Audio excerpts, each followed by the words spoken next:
Black hole ऐसी खगोलीय संरचना है जिसका गुरुत्वाकर्षण क्षेत्र इतना शक्तिशाली होता है कि प्रकाश सहित कुछ भी इसके खिंचाव से बच नहीं सकता।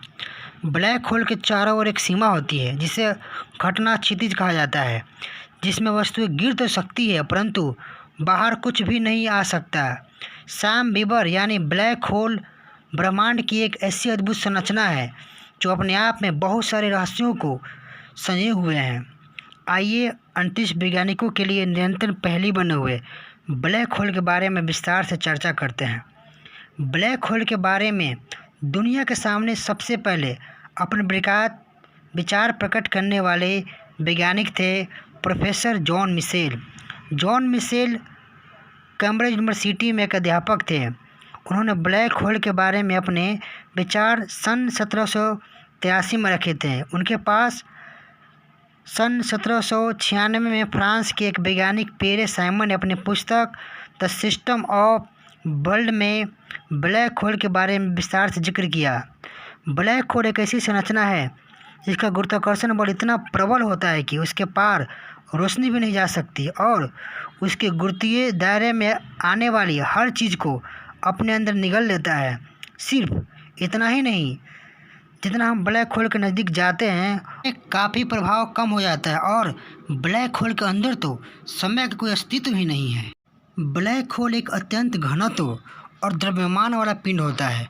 ब्रह्मांड में किसी भी वस्तु को हम अगर दबाकर बहुत छोटी कर दे तो उसके घनत्व और द्रव्यमान से उसका गुरुत्वाकर्षण बल इतना प्रबल हो जाएगा कि उसके बाहर प्रकाश का भी जाना संभव नहीं होगा और वह चीज़ ब्लैक होल कहलाएगी।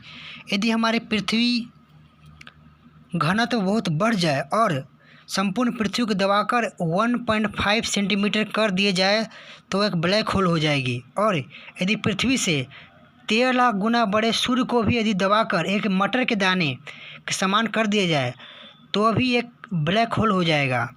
लेकिन याद रहे कि ब्लैक होल में द्रव्यमान की तुलना में घनत्व बहुत अधिक होता है और हम जानते हैं कि पृथ्वी और सूर्य इस तरह से संकुचित नहीं हो सकते क्योंकि न तो पृथ्वी का द्रव्यमान और गुरुत्वाकर्षण बल इतना अधिक है कि और न ही सूर्य का।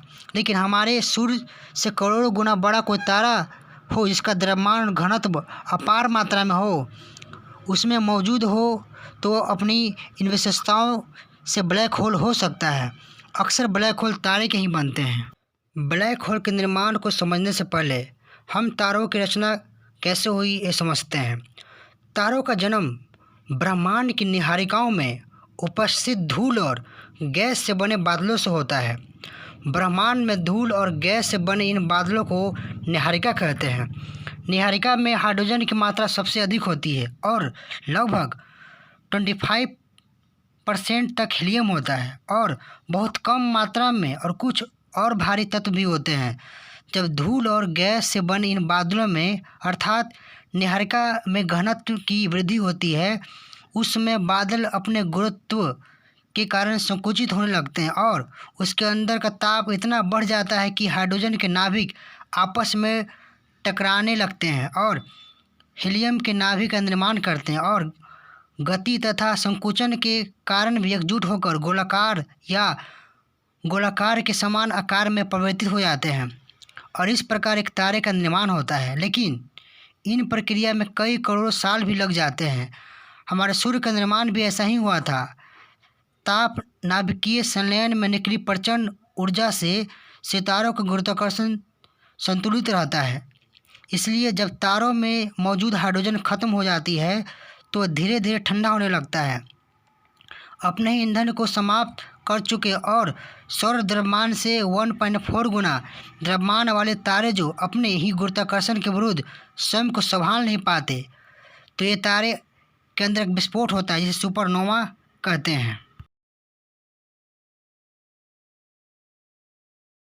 इस विस्फोट के बाद भी यदि उस तारे का कोई घनत्व वाला अवशेष बचता है तो वह अत्यधिक घनत्वयुक्त न्यूट्रॉन स्टार बन जाता है।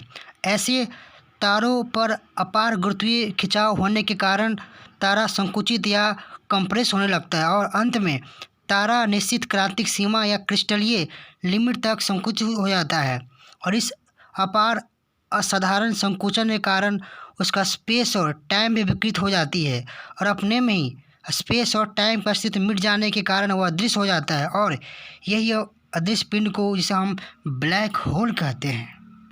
किसी ब्लैक होल का संपूर्ण द्रव्यमान एक छोटे से बिंदु में केंद्रित रहता है जिसे सेंट्रल सिंगुलरिटी पॉइंट कहते हैं। इस बिंदु के आसपास की गोलाकार सीमा को इवेंट होराइजन कहा जाता है।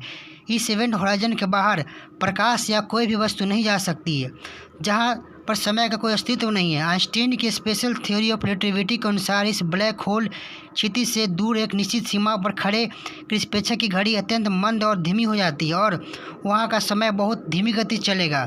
याद रहे कि समय निरपेक्ष है और समय का बहाव ब्रह्मांड की विविध जगहों पर अलग अलग गति में है। अर्थात पृथ्वी पर जो समय चल रहा है, ब्रह्मांड में कहीं दूर उससे तेज गति से समय चल रहा होगा। इसे टाइम इल्यूजन कहते हैं।